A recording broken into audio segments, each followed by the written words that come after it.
कल हमने अष्टमूल गुणों में से मध्य की बात में समझ लिया था। आज उसके आगे मांस का प्रकरण, मध्य मांस मधु, इन तीन चीजों का त्याग बतलाया है। तो उसमें मांस की खाने वालों कल हमने समझा था, जो मांस का वध करने वाला है, मांस का दान देने वाला है, मांस को पकाने वाला है, मांस का भक्षण करने वाला है, ये सब कल हमने समझा था ये वाले। हाँ, ये सब मांस बेचने वाला, मांस खरीदने वाला अवश्य दुर्गति का पात्र होता है। अर्थात ये सब दुर्गति के पात्र होते हैं, चाहे वो उनको वध करें, खाएं नहीं लेकिन मारते हैं, चाहे वो मांस का दान देते हैं, चाहे पकाने वाले हो, चाहे भक्षण करने वाले हो, या भक्षण करने की सम्मति देने वाले। हाँ, तुम खा सकते हो, सम्मति देने वाला भी और भक्षण करने वाला भी, बेचने वाला भी, खरीदने वाला भी, ये सब के सब अवश्य दुर्गति के पात्र हुआ करते हैं। तो इसीलिए मांस को तो दूर से ही विचार भी नहीं करना चाहिए, दूर से ही त्याग देना चाहिए। न कृत्वा प्राणिनां हिंसा मांसम पद्यते क्वचित् न च प्राणी वदा स्वर्गस्तस्मान् मांसम विवर्जयेत्। प्राणियों की हिंसा किए बिना मांस की उत्पत्ति कभी नहीं हो सकती, है ना। बिना हिंसा किए बिना मारे संभव नहीं है, तथा प्राणियों की हिंसा करने से स्वर्ग की प्राप्ति भी कभी नहीं हो सकती है। इसलिए सज्जनों को मांस का त्याग अवश्य कर देना चाहिए, अन्यथा उन्हें कभी भी जन्नत की प्राप्ति नहीं होती। लोग कहते हैं जन्नत प्राप्त हो, जन्नत मिले, है ना, तो मांस खाने वालों को जन्नत कहीं मिलेगी? 3 काल में नहीं मिलेगी। जब दूसरों को, तुम प्राणी को मार रहे हो, दूसरे प्राणियों की हिंसा कर रहे हो, दुख दे रहे हो, फिर कहो जन्नत की प्राप्ति, असंभव। इसीलिए हमें दूर से ही इस मांस का त्याग कर देना चाहिए, यदि अपना हित चाहते हैं, सुखों की प्राप्ति चाहते हैं तो। मांसम मांस भक्षिता मूत्र यस्य मांस मिदाद्यमहम एतत् मांसस्य मांसत्वे निरुक्तिम मुनिरब्रवीत। मनुरब्रवीत, यहाँ कह रहे हैं मनु ने मांस शब्द की निरुक्ति इस प्रकार की है कि इस लोक में मैं जिसका मांस खाता हूँ वह जीव पर लोक में मेरा मांस अवश्य खावेगा। यही मांस अतः माम सह, माम माने मुझे, सह माने वह अवश्य ही खाएगा। जिसे आज मैं खा रहा हूँ वो मुझे अवश्य ही खाएगा। इस प्रकार मांस शब्द का यह अर्थ समझना चाहिए, है ना। तो माम माने मुझको और सह माने वह, जो मैं खाऊंगा वो मुझे खाएगा, ये ध्यान रखना चाहिए। इसीलिए आप चाहते हो कि आपको आगे परलोक में कोई पीड़ा प्राप्त ना हो, दुख प्राप्त ना हो, परेशानी ना हो जीवन में, तो कभी भी किसी को परेशान मत करना, किसी को यूं ही अपने शौक वसात नहीं खाना चाहिए। न मांसम सेवने दोषो न मध्ये न च मैथुने प्रवृत्तिरेषा भूतानां मृत्युचु विषयार्थिना। यहाँ कह रहे हैं विषय लंपटी पुरुष अपने स्वार्थ की सिद्धि के लिए कहते हैं कि मांस भक्षण करने में कोई दोष नहीं है, मद्यपान करने में कोई दोष नहीं है, मैथुन सेवन करने में भी कोई दोष नहीं है, क्योंकि ये सब तो भगवान ने भोगने के लिए बनाया है और इसको हम नहीं भोगेंगे तो क्या होगा।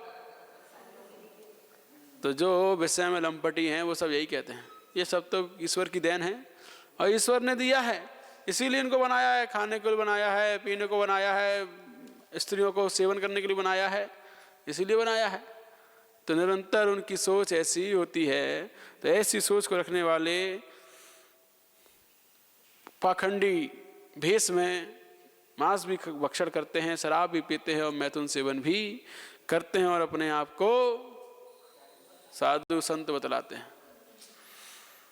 तो ये सब मध्य मांस मैथुन का सेवन करना तो जीवों की प्रवृत्ति में शामिल है, ऐसा वो कहते हैं, परंतु ऐसा यह कहना सब मिथ्या है, सर्वथा मिथ्या है। 1% नहीं, सर्वथा 100% मिथ्या है। मिथ्यात्व कर्म के तीव्र देश से ही मांस आदि सेवन की प्रवृत्ति होती है। भक्ष्य अवक्ष्य का विचार नहीं होता। अन्याय और अनर्थों की प्रवृत्ति होना आदि सब मिथ्यात्व कर्म के उदय में ही समझना चाहिए। तो जो भी लोग इस प्रकार ये दूसरों जीवों के प्रति निर्दयता और आते जी हमेशा कौन होते हैं? दुर्जन हुआ करते हैं। सज्जन नहीं है ये।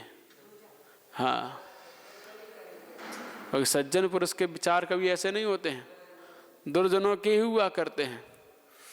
और दुर्जन लोग ही निरंतर एक दूसरे जीवों को पकड़ पकड़ कर मार मार कर खाया करते हैं, निर्दयी होते हैं।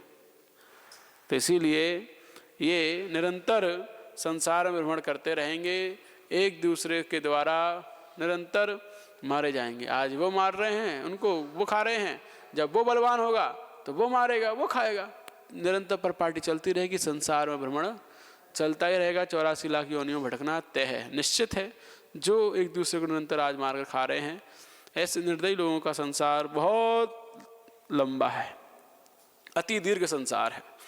इसीलिए यदि हम चाहते कि हमारा संसार कम से कम हो, कम से कम दुख भोगने पड़ें, तो अहिंसा में जीवन जियो, धर्म की वृद्धि करो, दया बुद्धि अपने अंतरंग में लाओ, तभी जाकर हम अपने संसार को सीमित कर सकते हैं, अन्यथा बहुत लंबा है।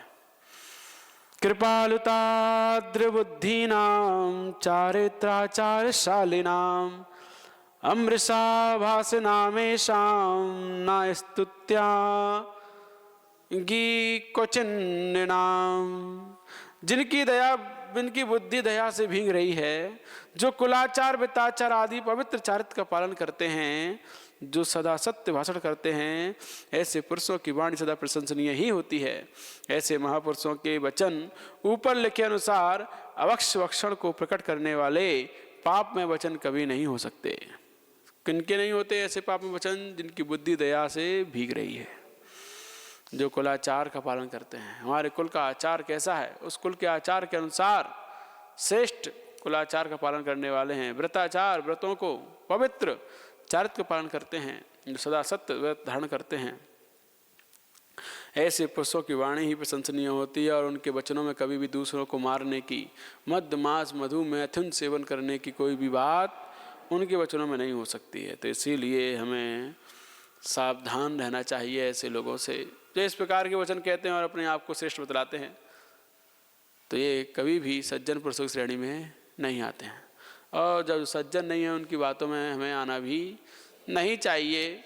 इसीलिए समझना है कि ये सब करने वाले हमेशा दुर्जनों की श्रेणी में आते हैं, और दुर्जनों को जो स्वीकार करता है वो दुर्जन ही बनता है। और उपल नाव, पत्थर की नाव के समान होते हैं, वो खुद डूबते हैं, और जो उनके ऊपर सवार होता है वो भी डूब जाते हैं, उनको भी डुबा ले जाते हैं।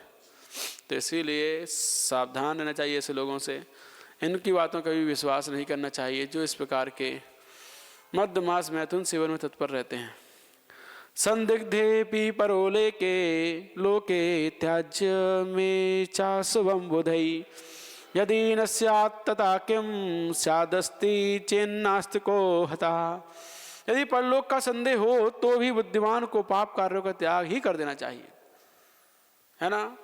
परलोक कहा संदेह हो तो भी कि परलोक में हमें क्या प्राप्त होगा, कैसे प्राप्त होगा, कहाँ जाएंगे, किस प्रकार से जीवन जिएंगे, परलोक का संदेह है तो भी आपको पाप कार्य त्याग देना चाहिए। क्योंकि यदि आप चाहते हो परलोक हमारा श्रेष्ठ हो, उत्तम हो, तो हमारे जीवन में यदि पाप कार्य नहीं होंगे वर्तमान में आज, तो अगला परलोक भी नियम से उज्ज्वल होगा, सुंदर होगा, भविष्य हमारा बहुत अच्छा होगा। इसीलिए बुद्धिमानों को पाप कार्यों का त्याग ही कर देना चाहिए। यदि परलोक ना हो तो भी पाप कार्यों करने में कोई लाभ नहीं होता है।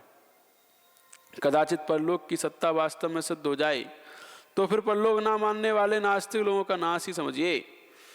यहाँ पर कह रहे हैं कि कुछ लोग ऐसे होते हैं जो पूर्व जन्म मानते नहीं कि पूर्व जन्म होता है कि नहीं होता है ना। अभी वर्तमान में जितना समय मिला है भोग लो, अय्यासी कर लो जितनी करनी है, जितने भी भोग भोगने कर लो, जिंदगी ना मिलेगी दोबारा, जिंदगी दोबारा नहीं मिलेगी। अब जितने शौक करने कर लो, जितना भी हमें पाप करने कर लो, क्योंकि क्या पता अगला जन्म किसने देखा, कहाँ जाएंगे, कुछ नहीं होता है, परलोक वगैरह पुनर्जन्म कुछ नहीं होता है, जो मिला है अभी भोगना है। ऐसी सोच जिनकी होती है, ये लोग या तो आगम को स्वीकार नहीं करते हैं, है ना, और यदि इनको संदेह है तो भी बुद्धिमान को पाप का त्याग कर देना चाहिए। यदि परलोक का संदेह है कि नहीं है तो त्याग कर दो, और नहीं है तो भी त्याग कर दो, क्योंकि इस लोक में तो उनकी बुराई निंदा तो होती है। शराब पीते हैं, मांस खाते हैं, मैथुन सेवन, वैश्या पर स्त्री सेवन, वैश्यागमन करते हैं, उनकी इस लोक में तो निंदा अपमान होता ही होता है, सजा की प्राप्ति जेल आदि होती ही होती है। तो इसीलिए यदि परलोक नहीं है तो भी त्याग कर दो। कदाचित परलोक की सत्ता वास्तव में सिद्ध हो जाए। यदि परलोक की सत्ता सिद्ध हो गई कि हाँ परलोक है, तो फिर परलोक ना मानने वालों को उनका तो नाश ही समझना चाहिए। क्या उनका नाश ही होगा?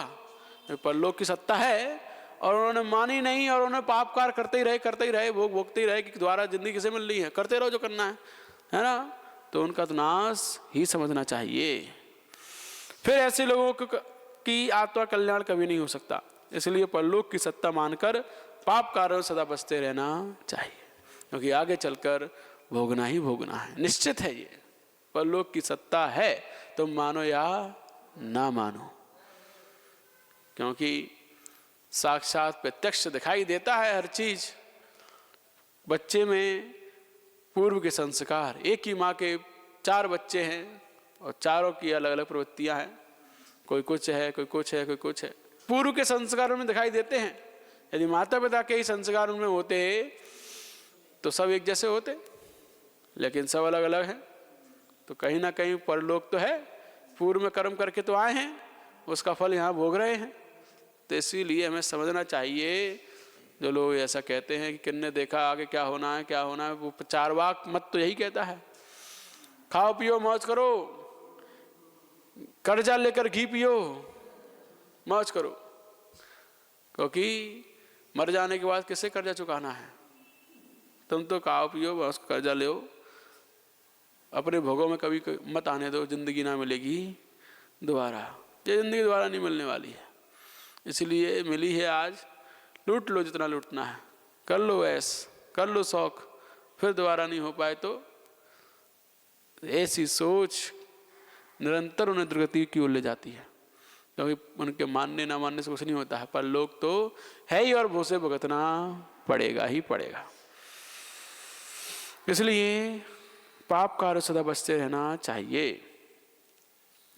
आगे बतलाते हैं, अन्नपानादिकं कर्म मध्यमासासि सद्दिंसु प्राणे प्राणन्तेऽपि न कुर्वीरन् परलोकाभिलाषकः। जो जीव परलोक मानते हैं, उन्हें मद्यपान करने वाले या मांस भक्षण करने वाले मनुष्यों के घर कभी भोजन नहीं करना चाहिए। जो परलोक को स्वीकार करते हैं कि हमें पूर्व आगे चलकर कर्म भुगतने पड़ेंगे ही पड़ेंगे, तो ऐसे लोगों को मद्य और मांस भक्षण करने वाले मनुष्यों के घर कभी भोजन नहीं करना चाहिए। सोच लो, जो शराब पीते हैं उन्हें घर कभी भोजन नहीं करना चाहिए। अगर करते हैं तो हमें भुगतना पड़ेगा आगे चलकर। प्राण निकलने पर भी मांस भक्षियों के घर पर अन्न पान नहीं करना चाहिए। लो आचार्य भगवान कह रहे हैं, प्राणन्तेऽपि न कुर्वीरन्, प्राण निकल रहे हो आपके तो भी ऐसे घर में, जिस घर में शराब पीती हो, शराब पीने वाले लोग हो, उस घर में अन्न पान का भक्षण नहीं करना चाहिए। मद्य मांस भक्षण करने वालों के घर पर बैठकर अपने घर का बनाया हुआ भोजन भी नहीं करना चाहिए। लो, मद्य मांस का सेवन करने वाले लोगों के घर पर बैठकर अपने घर का बनाया हुआ भोजन भी नहीं करना चाहिए, क्योंकि वह स्थान या क्षेत्र अनेक जीवों का हिंसा का स्थान है। ऐसे स्थान में बैठना भी चारित्र को नष्ट करना है। तो इसीलिए पता ना चले वो बात अलग है, लेकिन पता चलने के बावजूद भी यदि हम ऐसा करते हैं तो कभी भी उत्तम विचार को प्राप्त नहीं हो सकते। और ये बात से इससे क्लियर हो जाता है कि जितने भी बाजार में veg non veg hotel restaurant हैं, जहां वेज भी बनता है नॉन वेज भी बनता है, दोनों ही बनते हैं, लेकिन वहाँ लोग जाते हैं, हम वेजिटेरियन, हमारा वेज दे दो अलग से। डोमिनोज, पिज़्ज़ा हट और एक और है मैकडॉनल्ड्स। तो ये सब यहाँ पर पिज़्ज़ा बर्गर आदि फास्ट फूड मिलते हैं, तो वेज भी मिलते हैं और नॉन वेज भी मिलते हैं। और यहाँ कहा है कि प्राण निकलने पर भी मांस भक्षियों के घर पर अपना बनाया हुआ भी नहीं करना है, और हम तो वहाँ उनका बनाया हुआ करते हैं। तो इसीलिए जो होटल नॉनवेज वाले हैं और वेज दोनों वाले हैं, उनमें कभी भी पानी भी नहीं पीना चाहिए, क्योंकि सब बर्तन एक से मिला देते हैं। कौन से वो रखते हैं कि ये वेज वालों के अलग हैं और ये नॉन वेज वालों के अलग बर्तन हैं। सब एक जैसा ही यार, अल्टा पल्टी होती रहती है, कभी उधर वो चले कभी उधर वो चले गए। भले ही वो कहते हैं कि हम अलग, उधर उनका वो अलग बनता है, ये अलग बनता है, भले ही वो कहें, लेकिन सब मिक्स होता ही होता है।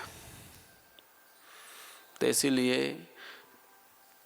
आचार्य भगवान ने बतलाया है कि यदि आप परलोक को मानते हो, पुनर्जन्म को मानते हो, तो आपको कभी भी शराब पीने वालों के घर पर और मांस भक्षण करने वालों के घर पर अन्न का एक दाना भी ग्रहण नहीं करना चाहिए।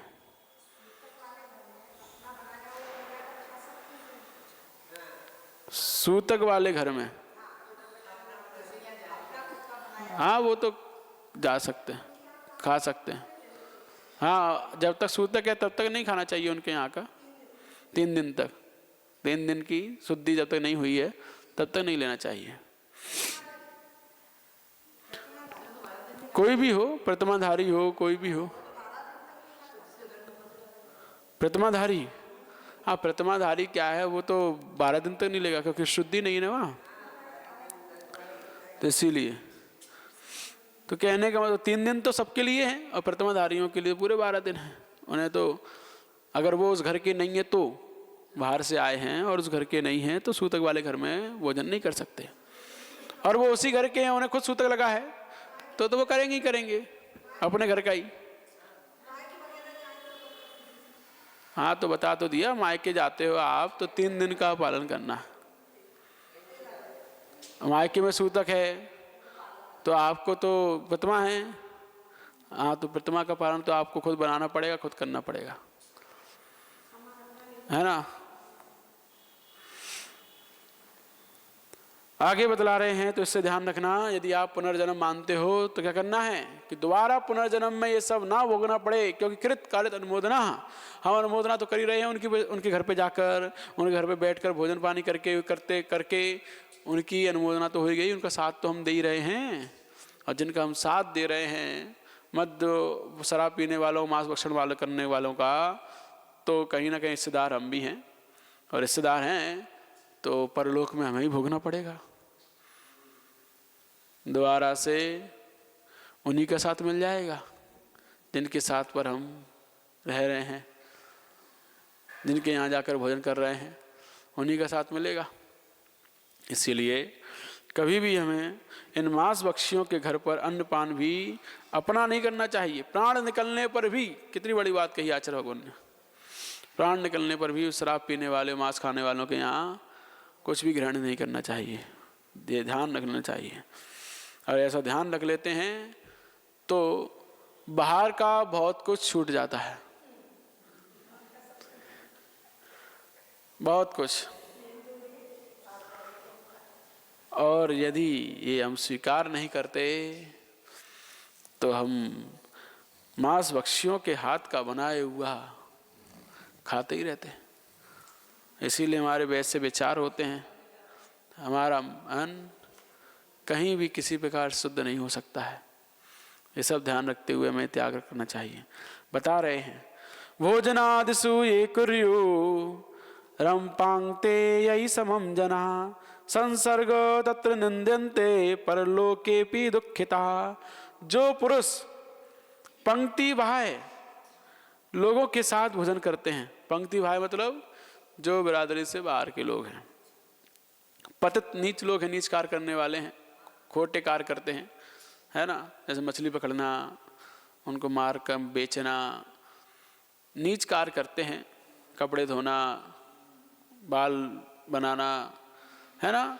तो ये पतित या शूद्र आदि जिनके साथ भोजन नहीं हो सकता, उन लोगों के साथ भोजन करते हैं या उनके साथ अधिक संसर्ग रखते हैं, वे मनुष्य निंदनीय गिने जाते हैं। तब परलोक में भी ऐसे लोग सदा दुखी रहते हैं, परलोक में भी। क्यों? क्योंकि जो निंदनीय पुरुषों के साथ वर्तमान में अधिक संसर्ग रख रहे हैं, तो आगे चलकर उन्हीं का संग मिलेगा जिनका आज हम अधिक संसर्ग रखते हैं।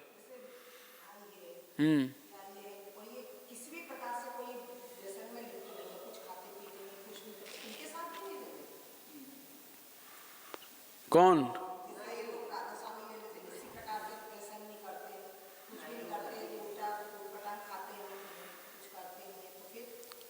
अगर नहीं करते तो बात अलग है, लेकिन फिर भी हमें अपनी कुलाचार का तो ध्यान रखना ही चाहिए, है ना।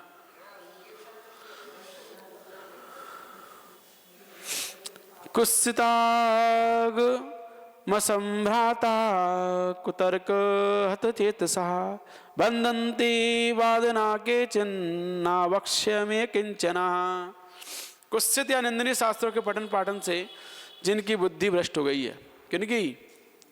जिन्होंने खोटे निंदनीय शास्त्रों का पठन पाठन किया है और खोटे शास्त्र पढ़ लिए, तो खोटी बुद्धि हो गई, तो बुद्धि उनकी भ्रष्ट हो गई है। तथा कुतर्कों के द्वारा जिनके हृदय में शुभ परिणाम नष्ट हो गए, उनसे कुछ कहो तो उसका उल्टा जवाब देते हैं, कुतर्क करते हैं, तर्क नहीं, कुतर्क। तो कुतर्क करने से उनके शुभ परिणाम ही नष्ट हो गए। अब शुभ परिणाम बनते ही नहीं हैं, तो कहाँ से आपके अंतर में विशुद्धि बनेगी, कहाँ से निर्मलता आई, कहाँ से वैराग्य की वृद्धि होगी? कोई शुभ परिणाम का अभाव है हमारे अंदर, तर्क नहीं, कुतर्कों का भरमार है कुतर्कों की। क्योंकि हम कोई बात कहो तो उसका उल्टा जवाब हमारे पास हमेशा तैयार रहता है, कुतर्क हमारे पास हमेशा रहते ही हैं। तो कभी भी हम शुभ परिणामों को प्राप्त नहीं हो सकते, और बिना शुभ परिणाम के कहीं भी किसी को भी वैराग्य की प्राप्ति नहीं होती। तो इसीलिए ही नहीं होती वैराग्य की प्राप्ति, क्योंकि हमारे अंतरंग में श्रेष्ठ तर्क नहीं, कुतर्कों का भरमार है। और ऐसे कितने ही दुष्ट लोग हैं कि इस संसार में अवक्ष पदार्थ कुछ भी नहीं है, ऐसा कहते हैं।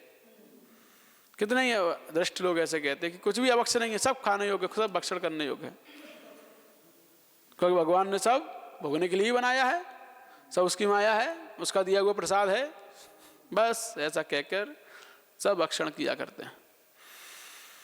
इस जीव का जैसा ज्ञान होता है वैसी इंद्रिय और मन की प्रवृत्ति होती है।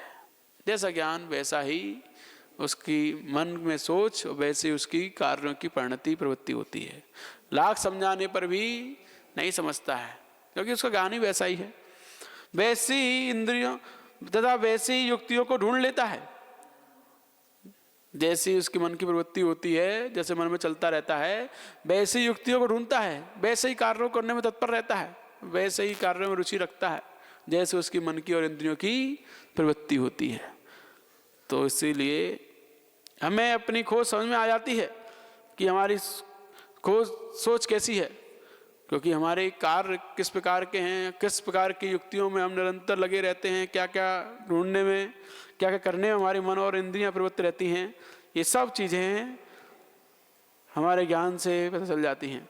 मिथ्या शास्त्रों के संसर्ग से जिसका ज्ञान मिथ्या ज्ञान या कुज्ञान हो गया है, ऐसे लोगों को इस संसार में पाप ही पाप सूझता है, यहाँ तक कि वे पाप को भी धर्म कहने लग जाते हैं। ऐसे लोग अनेक प्रकार की युक्तियों के द्वारा या प्रलोभन के द्वारा अन्य लोगों को भी अपने समान बनाने की चेष्टा करते हैं। अनेक प्रकार की युक्तियाँ देते हैं, अरे ये सही है, ऐसा करना ही सही है, ये इस करने से धर्म की प्राप्ति होती है, धर्म की वृद्धि होती है, जीव स्वर्ग में जाते हैं। पहले कहते थे हवन में जीवों को होम करने से उन्हें स्वर्ग की प्राप्ति होती है उन जीवों को। अब खुद मांस लोलुपी थे, तो उसमें हवन में उनको जीवों को होम कर दिया और बाद में खा लिया। हाँ आओ, बहुत से लोग ये भी मानते हैं कि हम मार के नहीं खाते किसी को, मरा हुआ पड़ा हुआ तो खाने में क्या दिक्कत है, वो भी कहते हैं। तो ऐसा भी गलत है, क्योंकि उस मरे हुए मांस के टुकड़े में भी निरंतर असंख्यात त्रस जीव उसी जाति के उत्पन्न होते रहते हैं जिस जाति का वो है। पंचेंद्रिय है तो पंचेंद्रिय ही उसमें जीव उत्पन्न हो रहे हैं, तो इसीलिए वह भी छूने योग्य नहीं है, खाने योग्य तो छोड़ो। तो ऐसे लोग अनेक प्रकार की युक्तियों के द्वारा, प्रलोभन के द्वारा अन्य लोगों को भी अपने समान बनाने की चेष्टा करते हैं। ऐसे लोग ही अवक्ष भक्षण की प्रवृत्ति करते हैं तथा अनेक प्रकार के अन्याय और अनर्थों का प्रचार करते हैं। अंत में जाकर ये लोग ऐसे पछताते हैं और नरक के पात्र होते हैं। जो लोग सम्यक ज्ञानी हैं, जिन्हें आत्मा के स्वरूप का ज्ञान है, ऐसे लोग सदा पवित्र आचरण करते हैं, पालन करते हैं, अन्याय अवक्ष से बचते हैं और सदा धर्म कार्यों में लीन रहा करते हैं। तो ये सम्यक ज्ञानी लोगों का लक्षण बताए और मिथ्या ज्ञानी लोगों के लक्षण बतलाए कि किस प्रकार से मिथ्या ज्ञानी होते हैं, किस प्रकार के सम्यक ज्ञानी होते हैं। और बतलाते हैं मिथ्या ज्ञानियों के लक्षण। जीव योगा विशेषेण मृगमेशाधिकायवत् मुंठु मासाधिकायेपि मास मिथ्य परे जगु तद्युक्तम न वाच्यम च युक्तम जैन में तथा स्थावरा जंगमाश्च विविधा जीवा प्रकीर्तिता जंगमेषु वनवासम फलम स्यात् स्थावरेषु च फलम खाद्यम भवेद्वक्षम त्याज्यम मासम वक्षकम। तो यहाँ बतलाया जा रहा है कितने ही मिथ्याज्ञानी लोग कहते हैं कि जीव सब समान हैं और जीवों का शरीर भी सब समान है। जिस प्रकार हिरण, मेढ़ा, मेढ़ा माने भेड़ आदि पशुओं का शरीर मांस कहलाता है, उसी प्रकार मोठ, उड़द आदि एक इंद्रिय वृक्षों का शरीर भी मांस कहलाता है, क्योंकि ये सब समान जीव हैं। वो भी जीव है, ये भी जीव है। तो दोनों जीवों को समान मानकर चाहे तुम उसको खाओ चाहे इसको खाओ, सब में मांस का दोष लगता है। लेकिन उन्हें ये बुद्धि नहीं है कि स्थावर जीव खून हड्डी मांस से रहित होते हैं और त्रस जीव में साक्षात खून बहता हुआ हड्डी मांस गंदगी सब दिखाई देती है। और इसमें दिखाई देती क्या? नहीं देती। तो इससे समझ में आता है कि क्या वक्ष है क्या अवक्ष है। यदि मांस खाने में पाप है तो अन्न के खाने में भी पाप होता है। यदि अन्न खाने पाप नहीं है तो मांस खाने में पाप नहीं है। परंतु उनका यह कहना सर्वथा विरुद्ध है, इसलिए ऐसे वचन कभी नहीं कहना चाहिए। क्योंकि जैन शास्त्रों में लिखा है कि जीवों के दो भेद हैं, स्थावर और जंगम। जंगम माने त्रस, लट, केंचुआ आदि दो इंद्रिय, तीन इंद्रिय, चीटा चीटी और मक्खी भौरा आदि चार इंद्रिय, मछली मेढ़ा आदि पंच इंद्रिय जीव कहलाते हैं। सब तरस हैं। इन जीवों का शरीर मांस कहलाता है। आम, केला, नींबू आदि वनस्पति का ही जीव स्थावर कहलाते हैं। स्थावर जो शरीर मांस नहीं कहलाता, किंतु उनका शरीर फल या पत्ती रूप होता है। फल वक्ष है, मांस अवक्ष है। मांस अनंत जीवों का पिंड होता है, उसमें हर समय अनंत जीव उत्पन्न होते रहते हैं, इसलिए वह घृणित अपवित्र निंद कहलाता है। बिना हिंसा के मांस हो ही नहीं सकता, इसलिए भी उनके भक्षण करने में महापाप होता है। परंतु फलों में यह बात नहीं है। मूठ, मूंग, गेहूं आदि अन्नों में प्रति समय अनंत जीवों की उत्पत्ति नहीं होती। हाँ, घुन जाने पर अवश्य त्याज्य हो जाते हैं।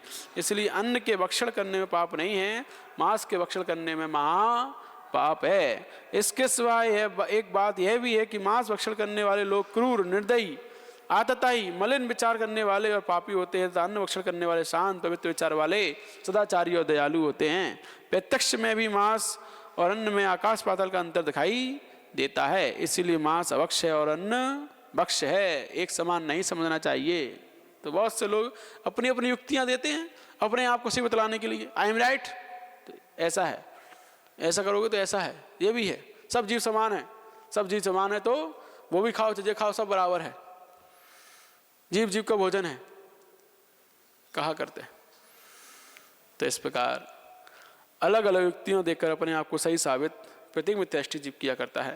लेकिन क्या वो कुतर्क देकर सही हो सकता है? कभी नहीं हो सकता है। मासम जीव शरीरम भवेन्नभा मासम यद वन निम्बो वृक्षो वृक्षस्तु भवेन्नभा निम्बः यद गरुणा पक्षी नातु सर्व एव गरुणोस्ति रामेव चास्ति माता नातु सर्विका रामा। तो यहाँ कहा जा रहा है कि मांस जीव का शरीर होता है, परंतु जितने जीवों के शरीर हैं वे सब ही मांस रूप हों यह बात नहीं है। जैसे नीम का वृक्ष ही वृक्ष होता है, परंतु जितने वृक्ष हैं सब नीम के ही होते हों यह कभी नहीं हो सकता है। अथवा जिस प्रकार गरुड़ पक्षी होता है, परंतु जितने पक्षी होते हैं वे सब गरुड़ ही होते हों यह बात भी नहीं है। अथवा जिस प्रकार स्त्री की माता होती है, परंतु माता सबकी स्त्री नहीं होती है ना। जिस प्रकार स्त्री ही माता होती है, माता कौन बनता है? स्त्री बनती है, लेकिन सभी स्त्रियां माता होती हैं क्या? नहीं होती हैं। इसी प्रकार मांस तो जीव का शरीर होता है, परंतु जीवों के जितने शरीर में सब मांस हों यह बात नहीं है। जंगम जीवों का मतलब त्रस जीवों का शरीर मांस होता है, परंतु स्थावर जीवों का शरीर मांस कभी नहीं हो सकता। इसलिए मांस भक्षण पाप है, अन्न खाने पाप नहीं है, ऐसा आचार्य भगवान उमा स्वामी बतला रहे हैं। आगे बतलाते हैं, प्राश्चित्तादि शास्त्रेषु विशेषा गणनातिगा वक्ष्याद सुप्रोक्ता कृत्या कृत्युमुंचितान। वक्ष और अवक्ष पदार्थों का विशेष वर्णन प्राश्चित शास्त्र तथा संहिता शास्त्र में निरूपण किया गया है। तो प्राश्चित शास्त्र बताया गया है क्या खाने योग्य, क्या खाने योग्य नहीं, क्या खाने से क्या पाप लगता है, क्या दोष लगता है, उसका प्राश्चित क्या है। और संहिता जिनमें आचार संहिता बताई जाती है, मूलाचार, श्रावकाचार, इन सब में वक्ष अवक्ष पदार्थों का वर्णन निरूपण किया गया है। उन सबको समझकर वक्ष पदार्थों में अपनी प्रवृत्ति रखनी चाहिए, अवक्ष पदार्थों को सर्वदा त्याग कर देना चाहिए। श्रावकों को सबसे पहले संहिता ग्रंथ पढ़ने चाहिए। संहिता माने आचार संहिता, श्रावकाचार है, जितने भी श्रावकाचार लिखे हैं वो श्रावकाचार पढ़ने चाहिए पहले श्रावकों को, जिससे उन्हीं पर उन्हें दृढ़ श्रद्धान रखकर वक्ष पदार्थों का सेवन करना चाहिए। फिर उन शास्त्रों पर दृढ़ श्रद्धान रखकर जो उसमें लिखा है वैसी दृढ़ रुचि बनाकर फिर उसी का सेवन करना चाहिए।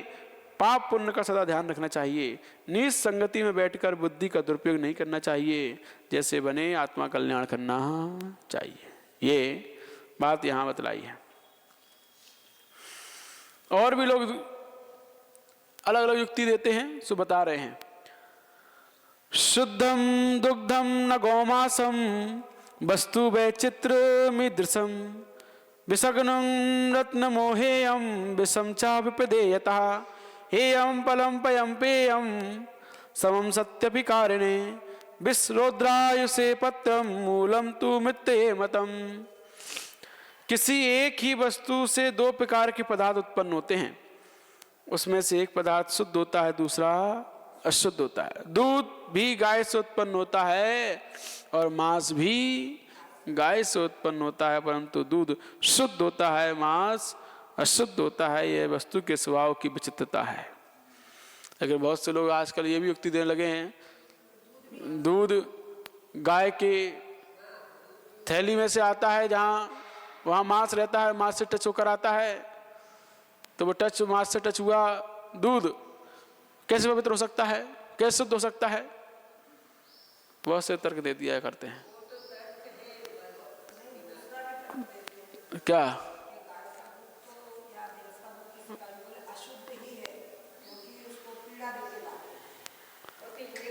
वो तो पीड़ा देना तो गलत है ही, पीड़ा की बात तो सही है ही नहीं है। लेकिन दूध को मांस की संज्ञा देना कि वह उनके पेट में से आया है, पेट में क्या है, मांस है, और उससे लग के आया है, तो ये नहीं पता कि दूध की थैली अलग होती है, वो मांस से टच नहीं होती है। उसमें अलग से बनता है। यदि उसमें मांस से टच होती वो दूध तो वो भी लाल होता है ना, सफ़ेद नहीं होता वो। और मांस से टच होता तो उसको देने में पीड़ा होती बहुत अधिक, क्योंकि यदि वो अलग से थैली नहीं होती तो बहुत पीड़ा होती उसे। अभी मांस से टच होकर कोई चीज़ आ रही है तो दर्द करेगी। तो इसीलिए ये समझना चाहिए दूध की अलग व्यवस्था है, अलग ही स्थान पर वो बनता है और अलग स्थान से निकलता है।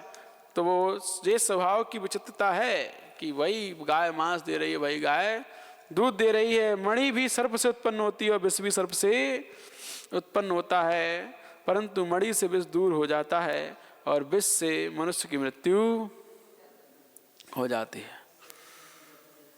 मणि से विष दूर हो जाता है।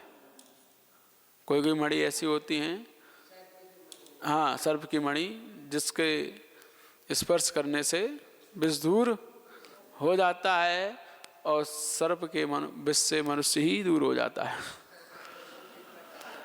और देखो, विष वृक्ष की पत्तियों से आयु की वृद्धि होती है, और जो विष वृक्ष हैं जिनमें जहर पाया जाता है, ऐसे वृक्षों की पत्तियों से आयु की वृद्धि होती है, आरोग्यता की वृद्धि होती है, मतलब हम स्वस्थ हो जाते हैं उसे खाने के पश्चात। और विष वृक्ष की जड़ से मृत्यु हो जाती है। उसकी जड़ खा लो तो मृत्यु है और उसके पत्ते खाओ तो स्वस्थ हो जाते हैं। इसी प्रकार यद्यपि दूध और मांस दोनों एक ही गाय से उत्पन्न होते हैं, उन दोनों के उत्पन्न होने का कारण एक ही है, तथापि मांस त्याज्य है और दूध पीने योग्य है। यह अलग अलग वस्तुओं के स्वभाव की विलक्षणता है। स्तन से दूध भी निकलता है और रुधिर भी निकलता है, खून भी निकलता है, लेकिन रुधिर त्याज्य है और दूध ग्राह्य है। उसी प्रकार मांस अवक्ष है, दूध वक्ष है। नीम कड़वा होता, परंतु वह कड़वा क्यों है, ऐसी तर्क व कुतर्क कोई नहीं कर सकता, क्योंकि कड़वा होना उसका स्वभाव है। स्वभाव से कोई तर्क वितर्क नहीं चल सकता। स्वभाव तर्क गोचरा, स्वभाव तर्क के अगोचर होते हैं। इसी प्रकार मांस अपवित्र है और अवक्ष है, उसका यही स्वभाव है। इसमें भी किसी का तर्क काम नहीं देता। दूध की मर्यादा 2 मुहूर्त है। 2 मुहूर्त के पहले गर्म कर लेने पर उसकी मर्यादा 8 पहर की हो जाती है, 24 घंटे की होती है, और 8 पहर तक वह दूध शुद्ध और पीने योग्य माना जाता है। परंतु मांस चाहे कच्चा हो या पक्का हो, चाहे पक रहा हो, उसमें प्रति समय अनंतानंत जीव उत्पन्न होते रहते हैं, इसलिए वह सदा अपवित्र और सदा त्याज्य है। दूध पानी से भी शुद्ध है। और क्या, पानी की एक बूंद में कितने जीव होते हैं? 36,450 तो वैज्ञानिकों ने खोज की है। पानी की एक बूंद में 30 जीवों की संख्या। वैसे तो जनागम में असंख्यात बतलाई है कि एक बूंद में असंख्यात 30 जीव होते हैं, स्थावर की बात नहीं है, 30 जीवों की। और दूध में कोई जीव नहीं होते 48 मिनट तक। हाँ, 2 इंद्रिय चालू होते 30 जीव। कैसे समझ आता है? सूक्ष्म जीव आपने देखे नहीं कितने सूक्ष्म छोटे छोटे होते हैं, आंखों से दिखते नहीं है, सूक्ष्म दर्शी से भी दिखाई देते हैं ना, तब उसमें भी उन्होंने 36,450 खोज कर पाए। कितने? 36,450 खोज कर लिए एक बूंद में, उससे देखने पर माइक्रोस्कोप से। तो होते नहीं होते? ओके, एक बूंद में इतने सारे कैसे आ गए? थे तभी तो खोज किए वैज्ञानिकों ने। तो कहने का मतलब यह है कि पानी की एक बूंद में इतने सारे जीव होते हैं, लेकिन दूध में नहीं होते 48 मिनट तक। इसीलिए कहा है पानी दूध से, वो दूध पानी से भी शुद्ध है। पानी को छान लेने पर उसमें से 30 जीव निकल जाते हैं, परंतु स्थावर जीव उसी में रहते ही है ना। और पानी पर व मांस पर बिजली का असर होता है, दूध पर नहीं होता। पानी पर अथवा मांस पर बिजली का असर होता है। बिजली जो गिरती है ना, या फिर बिजली जो तारों में रहती है, उस पर वो पानी में होगी तो फैलेगी, या किसी शरीर से टच हो रही होगी तो आप उस शरीर को छू लोगे तो आप में भी आ जाएगी। तो पानी पर और मांस पर उस बिजली का असर होता है, दूध में नहीं होता है। इसलिए दूध लकड़ी के समान शुद्ध और निर्जीव है। इसलिए तीर्थंकरों ने आहार में दूध लिया है तथा इसलिए दूध से भगवान का अभिषेक किया जाता है।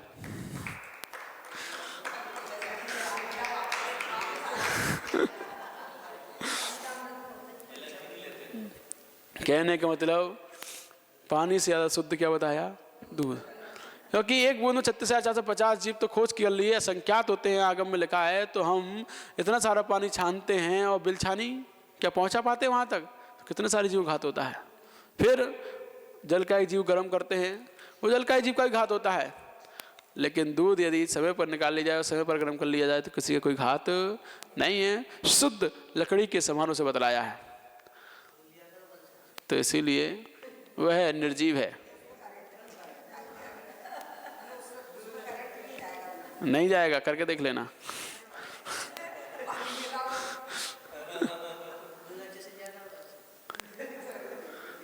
शुद्ध दूध में, ना कि पानी मिले हुए दूध में, शुद्ध दूध में करंट का प्रभाव नहीं होता है ना, क्योंकि वो लकड़ी के समान निर्जीव बताया है।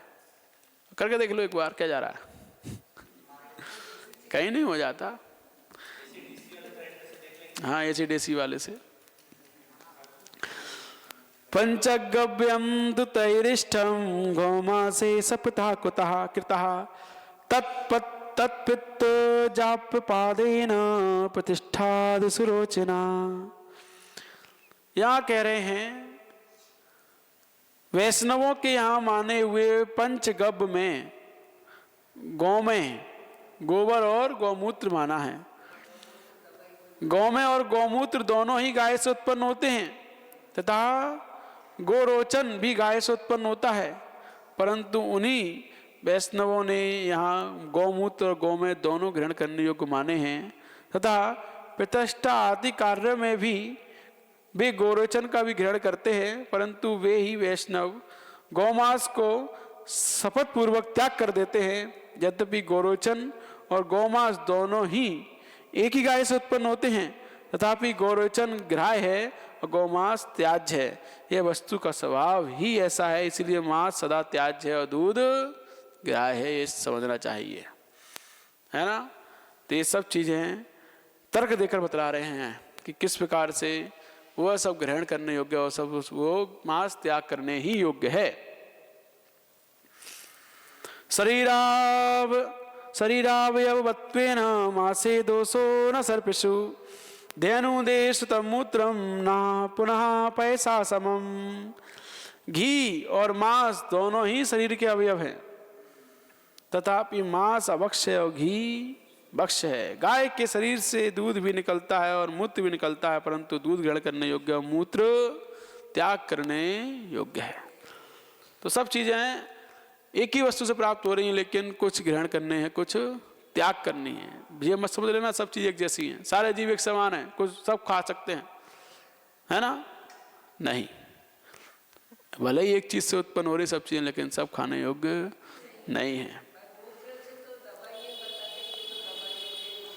तो वो भले ही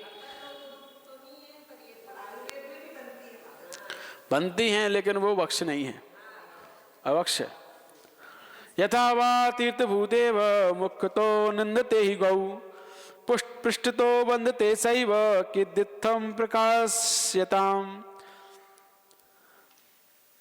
लोग गाय को तीर्थ रूप मानते हैं, तथापि उसके मुख की वंदना नहीं करते हैं, उसके पृष्ठभाग की अर्थात योनि की वंदना करते हैं।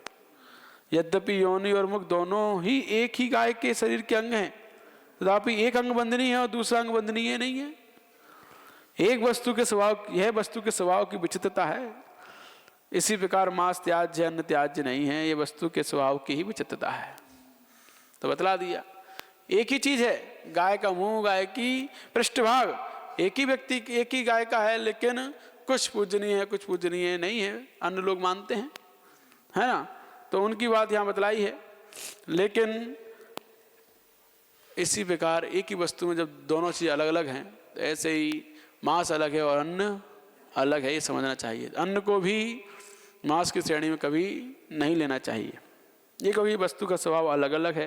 खून हड्डी आदि जिसमें पाए जाए वो सब मांस है, और जिसमें अन्न आदि में खून हड्डी आदि नहीं पाए जाते तो वो मांस कैसे हो गया। तो इस प्रत्यक्ष दिखाई देता है। और जो भी फिर भी कुतर करे कि जीव जीव सब एक समान है, इनको खाना उनको खाना सब एक से बराबर है, वो बिल्कुल गलत बात है, नहीं करना चाहिए। आगे बता रहे हैं, प्रकाश्य सांख्य चार्वाक वेद वैद्य कर्पदीनाम मतम व्याय हातव्यम मासम श्रियो शिवी सदा। अपने आत्मा कल्याण चाहने वाले को बौद्ध सांख्य कपिल चार्वाक वेदांती याज्ञिक वैद्य कर्पदी आदि के मतों को छोड़कर मांस का सर्वथा त्याग कर देना चाहिए। भावार्थ, जिन मतों में मांस भक्षण का विधान है उन समस्त मतों का त्याग कर मांस का सर्वथा त्याग कर देना चाहिए। तो ये आजकल बहुत सारे लोग मांस का त्याग कर रहे हैं, शाकाहारी बन रहे हैं। समझ आ रहा है उन्हें कि किस प्रकार से दूसरे जीवों को पीड़ा होती है, किस प्रकार से इन दुखों को भोगना पड़ता है, कैसे हमारा स्वास्थ्य खराब होता है, सब कुछ समझ आ रहा है, और वह शाकाहारी बन रहे हैं।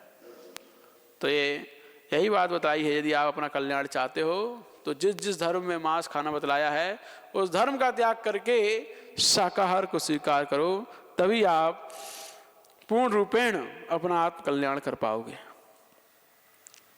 मांस स्वाद पराश्चेते तम पुष्यन्ति दिने दिने अन्यानुपदिश्यन्त्येव जिह्वा वसागता खला।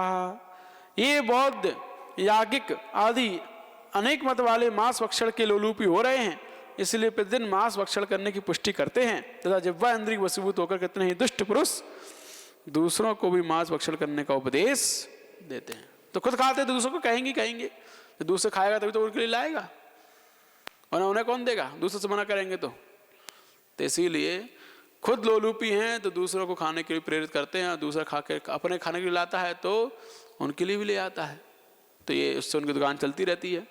तो ऐसे लोग सदैव आपको डुबाने वाले ही हैं। अब बता रहे हैं, अवंती विषय चंडो मातंगो मासवर्जनात् यक्षादिदेव साम्राज्यम प्रपेदे करुणांकिता। उज्जैनी नगरी में अवंती नाम आया ना, अवंतिका इस उज्जैन नगरी का नाम है। तो उज्जैनी नगरी में चंड नाम के चांडाल ने करुणा बुद्धि से मांस का त्याग किया था, इसलिए वह यक्ष जाति के देवों का अधिपति हुआ था। यक्ष जितने भी होते हैं, यक्ष यक्षिणी, उन सबका अधिपति, उन सब में मुखिया, उनका राजा हुआ था। किसका?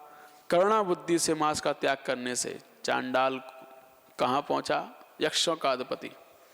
तो इसीलिए हम भी जब मांस का त्याग कर देते हैं तो बहुत कुछ अपने जीवन में सुखों को प्राप्त सकते हैं, वर्तमान में भी और परलोक में भी। वर्तमान में करेंगे तो बीमारियों से बचे रहेंगे। कभी भी दूसरे जीवों का मांस खाएंगे, उनको जो बीमारी थी हमें लगेगी, उनको जो पीड़ा थी हमारे अंदर में आएगी, क्योंकि संक्रमण तो होगा ही होगा। और वो छोड़ो, निंदा होगी, हमारे मांस खाने से हमारे अंतरंग में विचार ऐसे कुत्सित बनेंगे, क्रूर बनेंगे, निर्दयता के आएंगे कि हम निरंतर हिंसा में लगे रहेंगे। लोग कहते हैं जितने भी आतंकवादी होते हैं वो एक ही कौम के क्यों दिखाई देते हैं? वो इसीलिए होते हैं, वो कहते हैं ना, हर मुसलमान आतंकवादी नहीं होता, लेकिन हर आतंकवादी मुसलमान ही निकलता है ना? क्यों? क्योंकि वो निरंतर इस प्रकार का भक्षण करते हैं, और इस पर भक्षण करने से उनके परिणाम निर्दयता, क्रूरता के बनते हैं, और बनते हैं तो फिर हिंसा आदि में प्रवृत्त होते रहते हैं। उन्हें कोई फर्क नहीं पड़ता है हिंसा करने में, क्योंकि वो करते रहते हैं। तो इसीलिए वह निरंतर अपनी बुद्धि को खराब करते हुए दुर्गति के पात्र बनते जाते हैं। और आगे बता रहे, जो मांस का त्याग कर देता है वो कहाँ उत्पन्न होता है? वो मांस का त्याग करने कहाँ उत्पन्न हुआ? यक्षों का अधिपति राजा बना। एक चांडाल जो सबको मारता था, फांसी देता था, वो यक्ष देवताओं का राजा। और जो मांस खाने वाले राजा थे वो कहाँ गए? बता रहे हैं। बक्रोत भीमदासोथ सिंह सोदास नाम भाग मास भक्षण दोषेन गता नरक पद्धतम। तो राजा बक, राजा भीमदास, राजा सिंह सौदास केवल मांस भक्षण के दोष से ही नरक में जाकर उत्पन्न हुए थे। तो ये यहाँ के राजा थे और नरक गए। वो चांडाल था, देवों का राजा बना मांस के त्याग से। तो त्याग करने से राजा, खाने से राजा कहाँ गया? नारकी बना। तो इसीलिए इन सब लक्षणों को समझकर हमें मांस का दूर से ही त्याग, और जिन जिन चीज़ों में जीवों की उत्पत्ति अधिक होती है उन सब चीज़ों का दूर से ही त्याग कर देना चाहिए। अब इसके आगे कल शहद के बारे में बतलाएंगे। मध्य हो गया, मांस हो गया, अब कल मधु। ठीक। अत अपराणिक स्वाध्याय निष्ठापन क्रियायाम पूर्वाचरण क्रमेण सकल क्रमक्षयार्थम भाव पूजा वंदना स्तव सुवेतम श्री श्रुत भक्ति कायो सर्गम कृवेहम।